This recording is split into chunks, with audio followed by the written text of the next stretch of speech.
Prescott, the floor is yours. I'd like to welcome Prescott Nadeau from Williston Fire to present this morning. Thank you.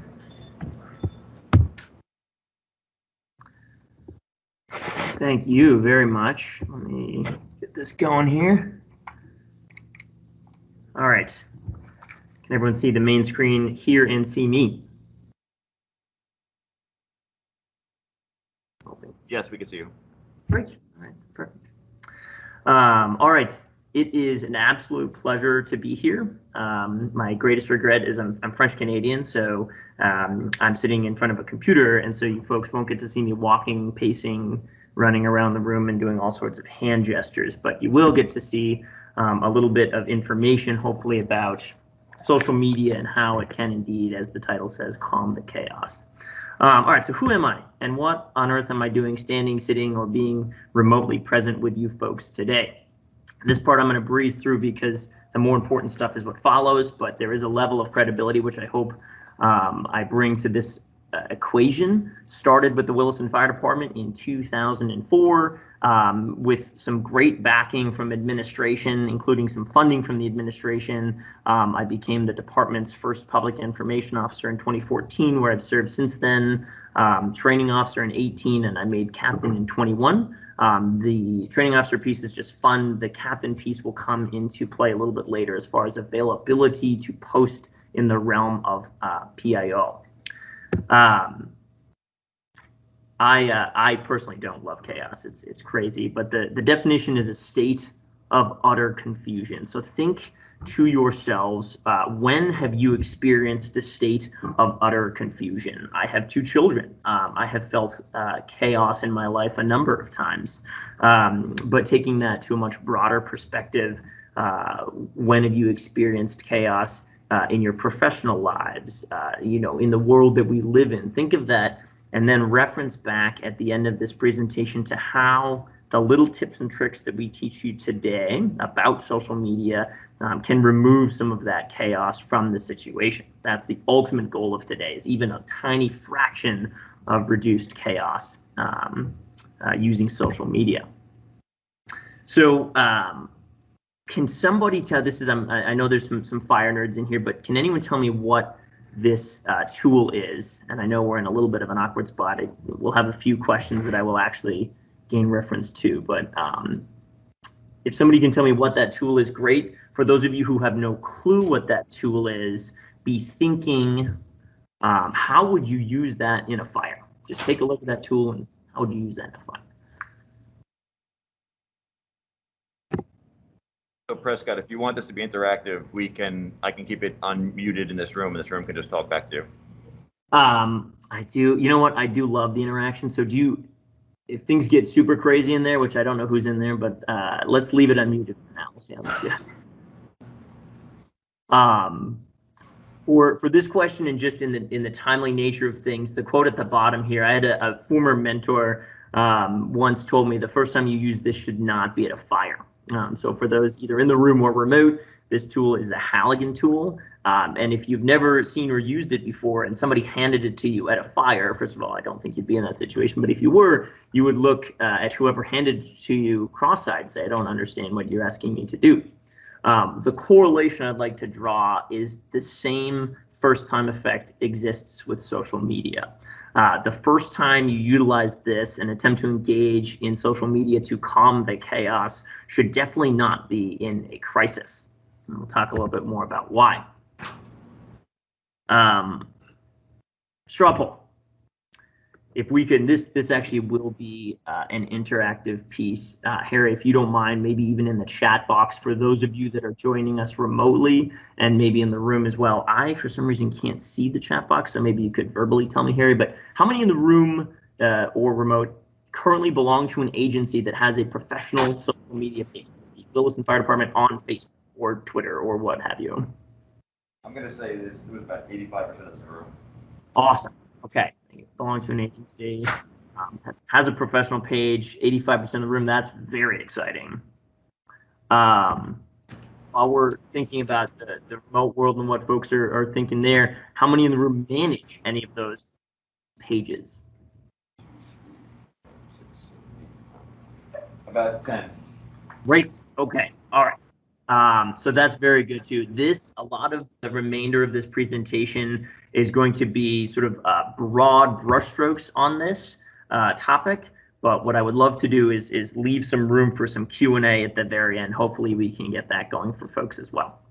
All right, blue sky. When things are calm, cool, collected, not at all chaotic, that is the best time to practice. And I literally mean practice, because the world of social media that we live in, you want to actually toss things out and see what comes back with a little bit of knowledge ahead of time. In times of chaos, we are no longer in control. But the reason I put a few dots at the end there is we 100% can gain some of that control back. It is incredible how much control we can in fact gain back using social media properly.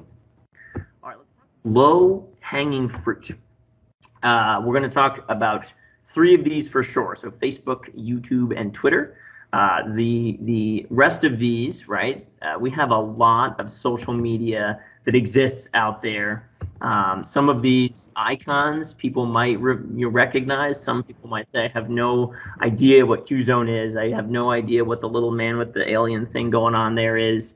Some might be very familiar to people. We are literally only going to focus in on just a few. For those of you that have these, any of these social media accounts in your agency, this will be an excellent time to tune in. If you don't, we can chat more about that later. Okay, let's start with targeting your audience. So we in the Williston Fire Department, we have a 50-50 split with our audience between male and female. Men, our target audience, strictly based on numbers and analytics, is between the ages of 25 and 35, although it does span a much broader spectrum than that, as you can imagine. Women between 35 and 44. Quick search will actually tell you age, generational interests, strategies on how to target certain audiences, and content choice. The reason I ended with content choice is, if we know in Williston that 25 to about 45 is our range, and then you do this brief scan of this chart and can identify that, yes, there are a number of social media platforms that we can choose, the Williston Fire Department truly has honed in on Facebook as our target. The reason for that is a number of reasons. Frankly, it's the largest social media platform worldwide. That doesn't hurt our numbers for even some of the outlying people if they don't fall within that high percentage of audience members. However, just over 35% of the world's population uses Facebook. So we actually do have some reach in 9 different countries. You can use the analytical tool to actually scan that. And although it's not a huge reach, it does express the fact that little old Williston, Vermont does in fact reach far and wide. So Facebook is excellent for local marketing. It's great for advertising, but where we come into play in the world of emergency management and calming the chaos is community and relationship building. When the skies are blue and when things are going well, there is a huge effect that we can have on people to build those relationships and engage in our community remotely. So how on earth do we do that? All right, our greatest reach, and I've done numerous very unofficial studies on what posts that we have made that have been extremely successful. They've gained the largest reach, had the greatest amount of feedback. It's all about timely tips, right? This road is closed. This event is occurring. When I've gone back a few hours or even a day later to say, oh, by the way, this happened, we do get some engagement. But the most of our engagement occurs when the post is timely. News and events. When I'm talking more about news and events that occur in your agency, we had, a recruit school graduate. We have Fire Prevention Week coming up. Highlight those news and events. And although I just got done saying in a timely fashion, those obviously that type of post can occur after the fact. People don't necessarily need to know the day of that the recruits are graduating, unless you have an open house for Fire Prevention Week, similar principle there. But simply posting about that will continue to build that community engagement.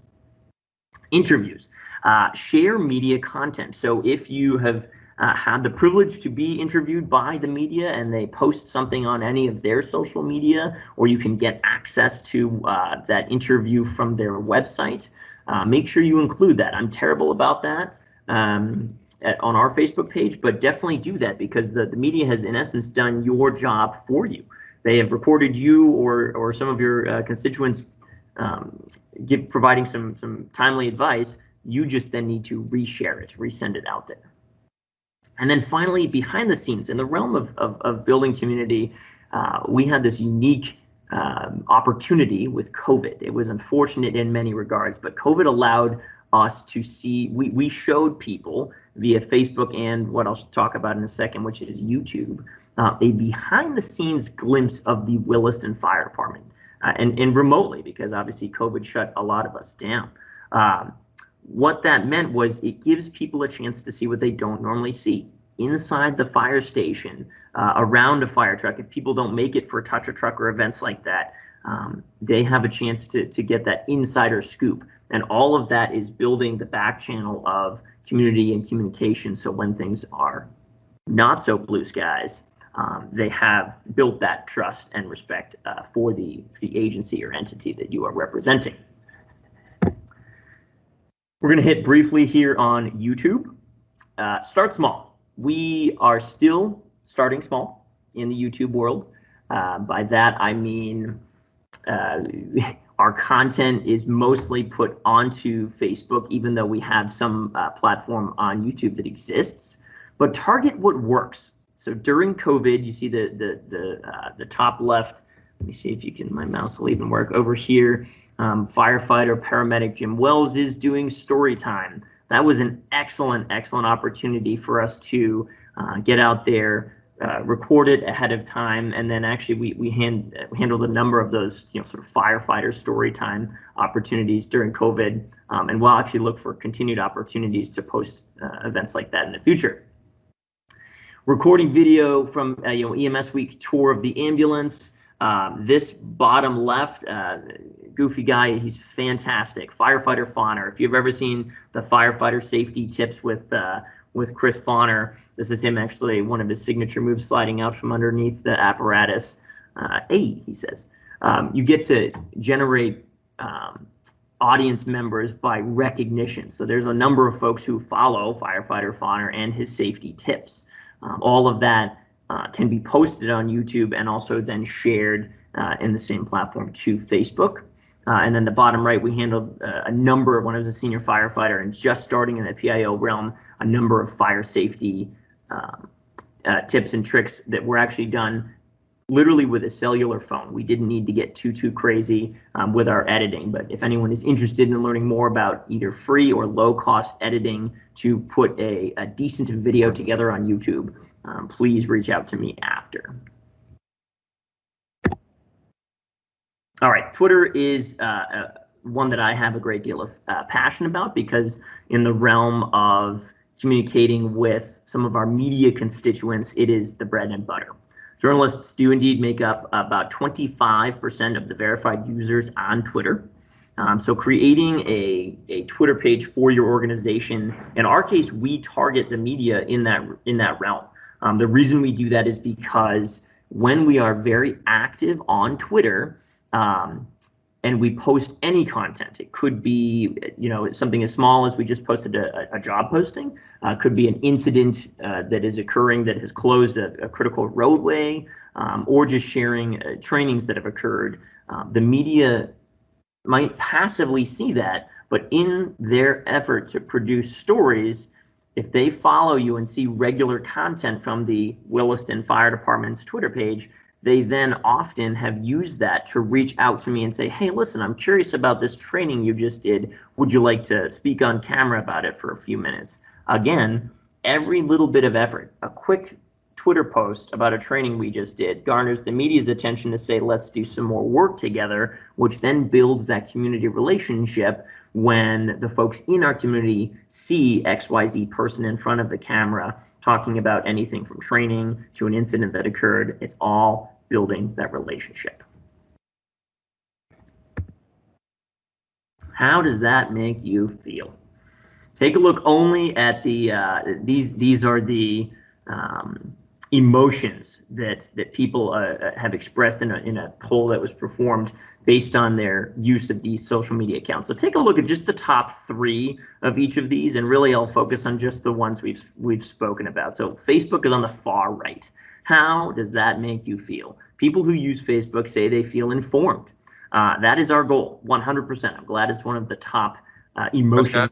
Yeah. Oh, sorry. It was a big lag there. We finally got to that screen. Thank you. Oh, great. Oh, no, I'm excited about that. Sorry about so informed and then overwhelmed means keep it simple, right? If folks are feeling overwhelmed on Facebook, it probably means there's a lot coming their way. If we can do our best when we're posting content on Facebook to keep in mind that if overwhelmed is one of the emotions folks are feeling, what can we do to reduce that feeling of being overwhelmed? And what we can do is just keep things very simple. And then finally, guilty. Guilty means people are spending probably way too much time, and I'll raise my hand and say I'm one of them. My phone regularly reminds me you've spent X percentage of time this week, on social media, which I want to find a way to turn that off. What that means is that it's actually good for us. Although people do feel guilty about their use of social media in that regard, Facebook especially is an avenue that we absolutely should be pursuing. YouTube is the middle one. People feel inspired, captivated, and excited. So we take, firefighter Fauner, the fire prevention tips with firefighter Fauner, and he does leave his viewers in many cases feeling inspired, captivated, excited. Those are the emotions that we want to cultivate when we are creating our YouTube content. Now, you might just be reposting. For example, all of these presentations are going to be posted on YouTube. I'd like to hope that some level of these presentations are indeed exciting, captivating, and inspiring, but those should be in the realm of how that makes you feel. You should cue into the fact that as you are creating the content for YouTube and or Facebook, that should be our goal. And then finally, Twitter, not on the far left there with our little bird. Anxious, isolated, and overwhelmed.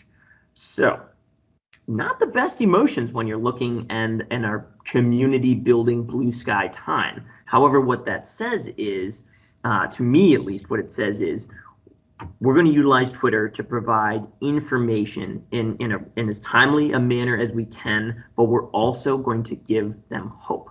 All right. If Twitter is just constantly, what Twitter is as a platform is generally a news outlet. A lot of folks not only are a huge percent of our news media on Twitter, but it also is where a lot of middle-aged folks, per the analytics, get their news content. But that in many cases makes them feel anxious, isolated, and overwhelmed. So at the end of our posts, once we've identified here's some knowledge, we're going to give you the information you need about this event, this incident, whatnot, we then need to give them hope.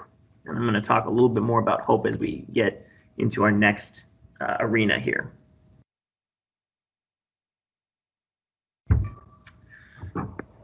When things go bad. When things go bad in a crisis, when do people want information, right? And if anyone can reference the back image, they want it now. They want it immediately. The joy of what we have in our back pocket is the fact that social media gives us that opportunity. We can literally take a picture, insert it on our cell phone into Twitter, into Instagram, even post onto YouTube in some cases, and get that content out there right away. So let's talk a little bit about crisis communication. There are 2 groups that I would like to highlight, and they're referenced here. The media and then our constituents. So first I'd like to hit on our media partners. When things go bad, the dividends, the work that you have put in the blue sky time is going to pay dividends. By that I mean that any of that community building you have done, you have a Facebook page, you have a Twitter page, you might literally only have one of those, and you might not post on it too terribly regularly. However, any of the work that you have done to build that community relationship is going to pay off when some crisis occurs, whether it be a natural disaster, whether it be a hostile event in your community or a neighboring community, a missing person, anything along those lines that in many cases probably some of the presentations around us have covered. This is when it all pays off. The media is our first partner that we're going to chat about. If at all possible, with your organization, create a point of contact. Often that role falls to the fire chief. If you're a fire organization, the EMS chief, whoever your head of service is, that's fine. That is absolutely fine, with one caveat. The reason that our former administration in Williston allowed me the bandwidth to become the PIO is because often the head of service in a crisis is doing 100 other things, and in many cases doesn't have time for our media partners. What that yields or leads to is a lack of communication, is a sort of a mismatch. Oftentimes, and I can't tell you the number of times I saw it when I first joined the fire service. Oh God, the media's here. We don't have time for them. Don't just leave, put them far enough away that I can't see them, so they're out of my, out of sight, out of mind. That does not build the type of relationship that we are hoping for. If you can have a point of contact outside of your head of service and empower that point of contact to be able to deliver proper information, that will also pay dividends. We have talked a lot about speed, and speaking of speed, I'm burning through this presentation, which is great because there'll be some Q&A time. But speed is key. Timely returns of text messages, emails, phone calls. Anyone in this room who knows me personally is probably laughing very hard right now because personally, I might not be the fastest text message returner in the entire world. However, and this is the joke with my friends, when the media calls and they have a question, especially when it's any type of event that is occurring, it is a very timely return because that continues to build that relationship, and more importantly, then the media, will reach back out to XYZ agency because they know that text message will be returned, the email will be returned, they will be made available at a fire scene for an interview, they will be made available for a quick 60-second clip, interview at the fire station about this training event that just occurred. But speed is important, and the tip that I'll give you there is group your media constituents together.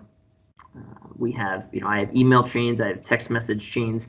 I used to feel guilty about, reaching out to all of them at once, saying, oh, so-and-so reached out to me. Listen, especially when things go bad in a crisis, it doesn't matter which agency reached out first or who you personally might have developed a relationship with. They are all treated the same. The information needs to be disseminated out to all of them the same. Pre-scripting that ahead of time is the key detail. Now, finally, transparency. What I'll say with transparency is this. Bad behavior will always find its way to the headline. That's a quote that I saw, and I really appreciated that. So with regards to transparency, the media can be our ethical and moral compass, all right? So if we have something occur within your agency or community that is maybe less than fantastic, getting out there and being transparent with the media is incredibly important. You don't need to spill all of your guts out onto the table there and tell them every single detail, but they will in some way, shape, or form find out. So the term no comment is no longer applicable. There's other ways to go around if the media is asking tough questions. And at the end of the day, they too are human. So if you can get down to that human level with them and reference the fact that there is truly, I cannot say anything regarding XYZ incident, but what I can tell you is this. It's as much what we do know versus what we don't know. And finally, our constituents. The people that we serve, our community that we have hopefully in our blue sky times built those relationships with. The first thing that we can do is reference empathy and caring. Now that sounds a little touchy-feely, and it 100% is meant to be just that.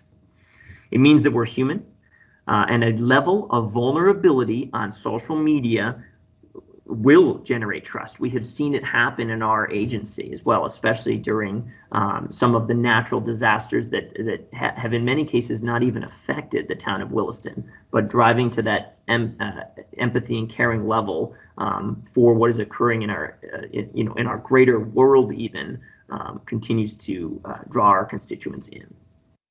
I've hit a little bit on honesty and openness. What I will say about that, and I have fallen prey to this, unfortunately, more times than I'd like to admit. One wrong post, or one less than truthful, even if it's inadvertent, post can ruin your credibility, right? It's just like your darn credit score, right? It takes forever to build up to a good point, and then one wrong move there, and it's in the toilet for a long, long time. The same is true with posting. So when I say speed is key, you also need to make sure that your content is accurate. And I'm not talking spelling. Is it 100%? Are you going to have everything spelled right 100% of the time? Probably not. In fact, I'm hoping I spelled constituents right. Okay. What I will say is, in the reference to speed, honesty, and openness, just make sure that what you are posting is as accurate information as you have possible. The quick plug that I will give to that is the fact that our EOC in the town of Williston happens to be at the fire station. That is an excellent place to be when something does go wrong, because then I've got the fire chief, the police chief, the town manager, public works, finance. I've got a lot of really heavy hitter people in one room, which means when I'm looking for a little bit of information in this realm or that realm, they're all right there. And then that increases the time or the lack of time that it takes for me to get the information out to our community. Wrapping up here, competence and expertise. Share what you do know as well as what you don't know. All right, they are looking, right, and in the blue sky times, they have hopefully garnered an appreciation for who the point of contact is, or even just the organization as a whole. They've learned to recognize through incident posts, through training posts, through news media outlets. They understand that you are XYZ agency, you represent XYZ agency. Now is when it all comes to play, when you stand in front of them and you say, listen, here is what we do know, here's what's happening. However, I apologize because there is some information that we don't know and we cannot issue you right now. That will all build a continuation of credibility. And finally, community, we have to end, whether it be, I'm not talking individual social media posts like Facebook or especially Twitter, which limits your characters. What I'm talking about is social media content in any interviews as a whole. You want to end on a high note. We can get through this. We are going to get through this, and we are resilient. Some of that is touchy-feely and fluffy, and that's 100% exactly what we want to end on. We want to keep that voice, right? Oftentimes social media, as we post in some agencies, and ours, especially when we first had it, it was just very generic posts. You begin to get a voice for your agency that the community appreciates. So when you do reach out and say, listen, we are in this together, it's not just words on a page. When you say we are in this together, we are resilient and we're going to get through this, it actually impacts those people. And believe it or not, it is shown, referenced after the fact, to make a big difference in times of crisis. And then finally, my last plug here before I move on is Facebook, Instagram a lot, especially YouTube as well. I have used Facebook and Twitter's live features, Facebook especially, when you need to get that information out and perhaps the post is going to be not so timely and you just want to go live and reference the fact that, hey, I'm here at XYZ location, here's a quick scan of the scene, here's what we're dealing with. I will check back in with you at XYZ time.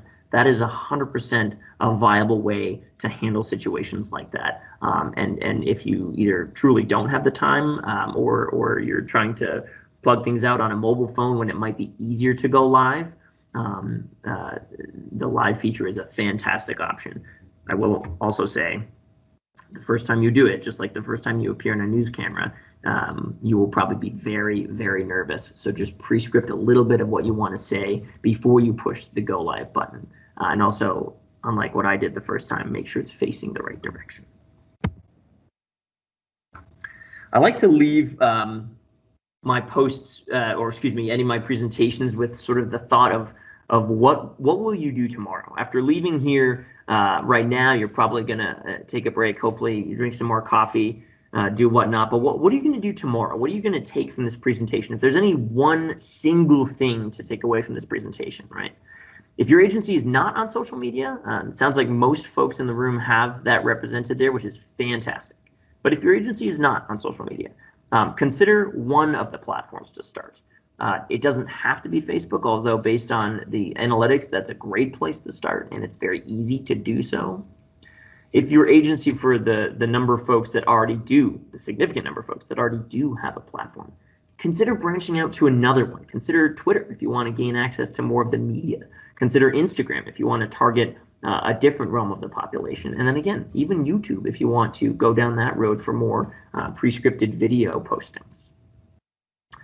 Creating a crisis communication plan, people are going to laugh, right? And some of the emergency planners are going to just roll their eyes. It doesn't need to be written. And I mean, if you have nothing, at least get together with your head of service. If you are the head of service, get together with other stakeholders who you might think could be in that role. They don't even need to be called PIOs, but the role of, crisis communicator. Create some level of a plan. So when things go south, when the skies turn much, far away from blue, you at least are not caught on your heels. And then finally, for those of whatever social media that exists in your world, begin posting regularly. Just like CPR, right? What happens when you pause in CPR? The same exact thing is true if you stop posting regularly. I have seen it too many times with my own organization, and I unfortunately am greatly at fault for that. But when you are able to post regularly and get that community interaction, then when things do go bad, they're not saying, where did this Williston Fire Department post come from? They haven't, I haven't seen them in a long time. They've said we have been there under the surface and then in your face the entire time, posting on a regular basis. You gain that regularity. Weekly is great if you can do it. Just keep in mind that there is such a thing as too much, and I will reference that only by saying often when things happen, it never rains, it pours. Try, for example, to limit your organic posts, not 3 in a day and then nothing for 2 weeks. If you can span some of that out, we can chat more later about what it looks like to schedule posts. Finally, you're not alone. Anyone out in that room who's sitting there saying, listen, I don't even like social media, I just wanted to see what this is all about. I hope that's not the case, but if there is more out there that you want, here's my contact information. And poor Mark, I 100% did not ask Mark if I could put his contact information up here, but he is the state's public information officer, so I feel as if this is an okay move to do. Reference either Mark Bosma or myself with any questions, comments, concerns, or issues, especially as it relates to taking your organization from point A to point B. If you are on the cusp of being able to be at point B, i.e. starting a secondary page, maybe starting your first page, maybe learning more about what it takes to create a PIO for your organization, either Mark or myself, I will definitely speak for myself, would be more than willing to engage in that conversation. It is a passion of mine. I have seen the benefit of what a PIO or a crisis communicator in an organization can do. And then my final shameless plug before we turn things over to some Q&A, if there is any, is this. What started as an interest in just the world of PIO through Mark Bosma then began an actual educational tract. So you take These are FEMA classes. The state, and Mark and I are actually in communication to hopefully get some basic PIO courses offered through the Vermont Emergency Management Training Calendar, which hopefully most of the people in the room are aware of. If you're not, literally just Google the EM Training Calendar, square yourself away with that, because there's a ton of additional great content there. But the shameless plug is for the PIO realm. PIO awareness online class, your basic PIO class is a couple of days worth of time. I had the awesome availability to go to the advanced level, which is a week-long, full-on exercise class that is just a really incredible way to take your PIO skills to the next level. And then look off to my to the screens right here. There is a reason that in this grainy photo in the world of the incident command system, there is a reason that the command staff position includes a public information officer, and that is because in the realm of ICS, folks have realized the incredible importance that public information in that timely nature means, especially in that crisis. Let's answer some questions. I would love if there are any. I hope there's a few. I know Mike Cannon is probably in the room, ready to toss. If anyone has any questions, feel free to. You can just ask the question. He can hear you. So I was wondering, what if the organization that a particular individual with social media experience works for is not the agency that has the PIO position for an incident? I'm going to need you to say that. All right, so he didn't hear what you said because so the question was about what if the PIO position is not held within the agency that is handling something like a partner agency, or right? Is that the gist of? Yes. Yes. Yep. I.e., if the Essex Junction Fire Department is the one in crisis, and the Williston Fire Department PIO is available, that kind of thing. Yes. Yes. Great. Yes. So here's the thing, and that's a fantastic question because that's happened 100%. So developing those relationships, I've talked a lot about community building, but internal relationship building with other surrounding agencies, town agencies especially, right? The police department is a great, police and fire, especially in the town of Williston, work very, very well together. If an incident occurs in a neighboring community and you are the PIO in your own community, reach out. 100% reach out. One of the PIO classes I took, we actually have a contact sheet. So I can, if something truly goes south in the town of Williston, and all I need is people to do things like monitor social media, some of the back channel work. Other PIO contacts can do that. They don't need to be the face. One person can be out there, the head of service or that duly assigned representative can be the face of the organization, but the amount of work that takes place and should be taking place, in the back is incredible. And so offering those services and having maybe even a little bit of that agreement ahead of time. It's unofficial in some departments, but hey, listen, if something's going south, I might head that way and then walk up and just say, hey, listen, what do you need?